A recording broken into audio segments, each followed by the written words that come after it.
That 3-year-old is 100% dependent upon you. And what did you do? You drove in a vehicle that was stolen with this parental person. And then not only that, you all are doing drugs in the car. And right out of the gate, no warm-up, no introductions, the judge comes in hot. This isn't just about drugs. This is about a child. And when a judge frames a case around a vulnerable 3-year-old before we even hear the charges, that tells you everything about where this is headed. Legally, we're looking at possession, but emotionally, this is about parental responsibility. And when children are involved, courts shift into a whole different gear. The stakes just skyrocketed. Drugs in the car. 5CR010462. State versus Cami Lynn Lumpkins. Can I have parties announced? Megan Gowley for the state. James Tochi for Ms. Lumpkins, Judge. And are you Ms. Lumpkins? Yes, ma'am. Counsel, have you received all discovery? Did you review it with your client? Yes, Judge. Court will find that the state is in compliance with discovery. Ms. Lumpkins, did you review the application for deferred adjudication with your attorney? Did you understand it and sign it? Yes, ma'am. Did you review the true bill of indictment with your attorney? Did you understand it? Yes, ma'am. Counsel, do you waive the reading of the indictment? Let's pause here because this is huge. A state jail felony in Texas is no small matter. 180 days to 2 years behind bars and up to a $10,000 fine. That's real time, real consequences. But notice what's happening. Deferred adjudication is on the table. That's basically the court saying, I'll hold off on finding you guilty if you follow every single rule I give you. Sounds like a second chance, right? It is, but it's also a trap door. Slip up even once during supervision, and that full 2-year sentence comes crashing back into play. So the question becomes, is she ready to live under a microscope for the next several years? Yes, Judge. State, are you proceeding on the indictment as presented? Yes, Your Honor. Ms. Lumpkins, did you review the court admonishments with your attorney? Did you understand it and sign it in all the appropriate places? Yes, ma'am. You're charged with possession of a controlled substance, penalty group 1, less than 1 gram. That's a state jail felony. Range of punishment is anywhere from 180 days up to 2 years in the state jail facility and up to a $10,000 fine. If you have a plea with the state, the court does not have to follow your plea. If for any reason the court does not follow your plea and gives you more than you bargained for, the fact that you entered a plea will not be used against you and you will be allowed to withdraw your plea. Do you understand? Yes, ma'am. You have a right to jury trial, a right for you or your attorney to cross-examine and confront any witnesses. The state would call in the right to remain silent.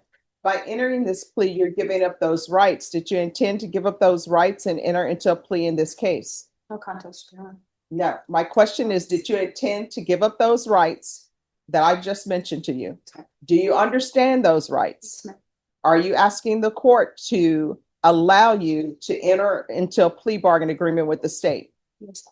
Did you understand if the court were to grant your application for deferred adjudication, if for any reason your deferred adjudication were revoked, the court could find you guilty and sentence you up to 2 years in the state jail facility and up to a $10,000 fine? Yes, ma'am. Counsel, has your client been able to provide you with any defenses? Yes, Judge. Do you believe she has a rational as well as a factual understanding of the charges against her? I do.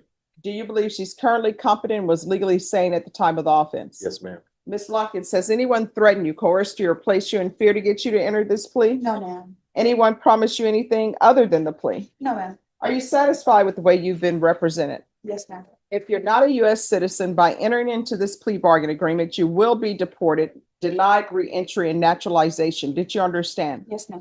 Court will find that defendant has knowingly and voluntarily waived her right to jury trial. Did you review the plea bargain page with your attorney? Did you understand it? Yes, ma'am. According to the plea, there's a $1,000 fine. State recommends deferred adjudication. They will take in consideration 2025 PF 25148, 2025 AL 006849. Did you understand that to be the plea? Yes, ma'am. Defense? Yes, Judge. State. It is, Your Honor. Did you review the waiver of appeal paragraph with your attorney? Did you understand it and sign it in both places? Yes, ma'am. By signing that, you're waiving your right to appeal. The only items that can be appealed are written pretrial motions that have been filed, heard, and ruled upon by the court. Did you understand? Yes, ma'am. Counsel, are there any such motions? No, ma'am. Outside the agreement, the state is requesting that your deferred adjudication be for a term of 3 years. There be a TAP evaluation, 100 hours of community service restitution, no contact with Ziamara. Ziamara, Perales. Xiomara Perales, life skills course, parenting classes, and prohibited possession of firearms. Did you understand those are recommendations from the state? Yes, And the ma'am. court does not have to follow those recommendations. Yes, ma'am. Then to the offenses charged, how do you plead? No contest. State any evidence? Favor for state one and attachments. Thank you. State you may be excused. Did you review the waiver and stipulations with your attorney? Did you understand it and sign it in all the appropriate places? Yes, ma'am. Again, did you understand you have a right to jury trial, a right for you or your attorney to cross-examine and confront any witnesses the state would call in, the right to remain silent? Yes, ma'am. Did you understand that today the state will be presenting evidence in the form of witnesses' statements and police reports, but most importantly, there'll be no live testimony? Did you understand? Yes, ma'am. The court will find that defendant has knowingly and voluntarily waived and consented to stipulation of testimony and stipulations. Court will accept into evidence states exhibits 1 and attachments and review the same. All right, after reviewing states exhibits 1 and attachments, the court will find there is sufficient evidence to find you guilty. The court will defer finding of guilt as you've applied for deferred adjudication. Are you proceeding with sentencing? Yes, ma'am. Anything you wish to say on behalf of your client? Just a couple things, obviously, that the court follow the agreement. I don't believe Ms. Lumpkins has any history prior to this. She does have a minor dependent, Judge. I know that there's a fine, and I should have mentioned this earlier. She's not employed. She does care for the 3-year-old dependent. You could perhaps help her with her fine. And she took a parenting class already while in custody. Just wanted to make you aware of that. All right. So you have a 3-year-old dependent? Yes, ma'am. But And it- I signed over my temporary rights to my mother as well as my husband. And I'm assuming Child Protective Services is involved? They were involved, but they closed the case as soon as I signed over the rest to my mother. All right. So I'm telling you all, what's the child's name? Roman Lumpkins, RHOMEN LUMPKINS. And his middle name is Connor, CONNER. So it's Roman Connor Lumpkins?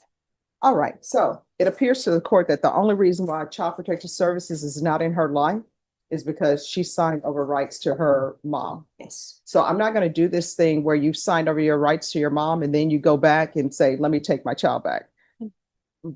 Oh, well, I'm going to make sure that doesn't happen with conditions. So when's the last time you had employment?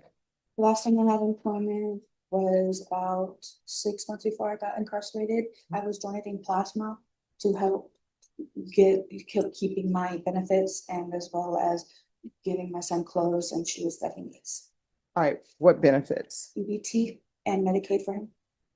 All right. So then you didn't have employment. What was your employment? I let them know that I was just donating plasma and I would get $60 to $75. Okay. Technically that's not employment. So when's the last time? 6 months before I got incarcerated. Doing So what?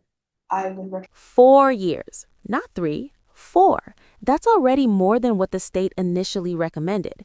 And this is the moment you can feel the tone shift from routine plea hearing to judicial lecture.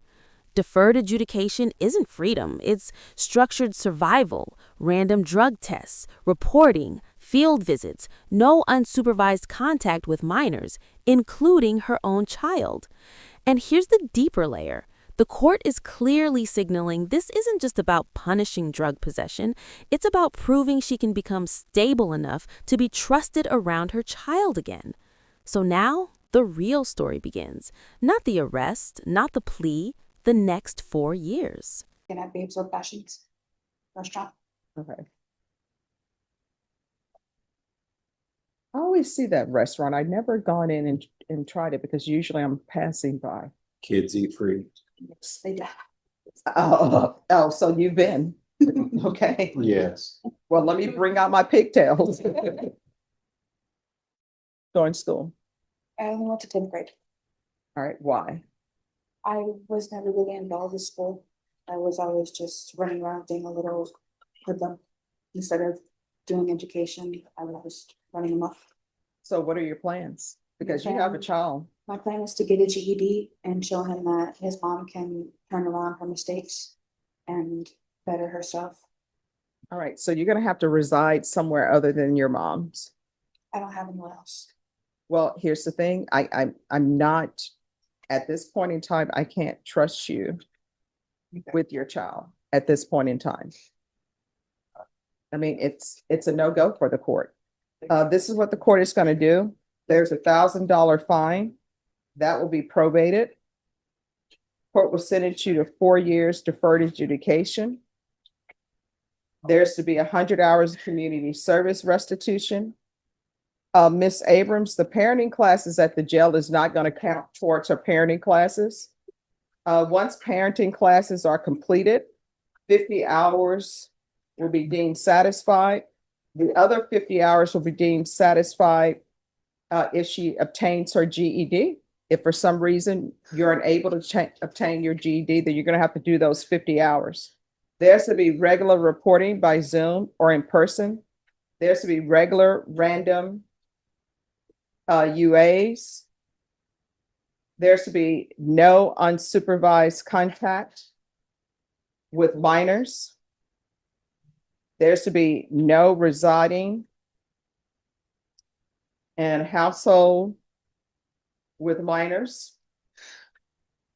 There's to be no contact with Xiomara Perales.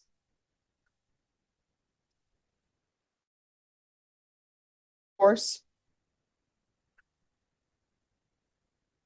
Take into consideration 2025 PF 25148, 2025 AL 006849. The following will be done in custody.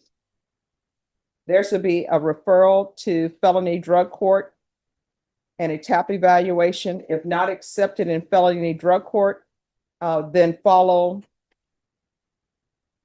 TAP recommendations and field visits 1 time per month until further notice, or that can change if she's accepted in felony drug court, because they will do their own field visits. I'm sorry, what? How many months of field visits? Until further notice. All right, Ms. Abrams, is there anything else? Thank you. There's to be proof of employment within 45 days of release. There's to be no employment as a home health care provider or with minors. And what I can tell you, because you don't have custody of your child is not with you, so those benefits should stop for you. Yes, ma'am. Did you read the document entitled Trial Court Certification of Defendant's Rights to Appeal with your attorney? Did you understand it and sign it? Because it's plea bargain agreement, because I followed your plea bargain agreement, and because you waived your right to appeal, you do not have the court's permission to appeal. We can go off the record. Here's the thing. That 3-year-old can't even fend for themselves. That 3-year-old is 100% dependent upon you. And what did you do?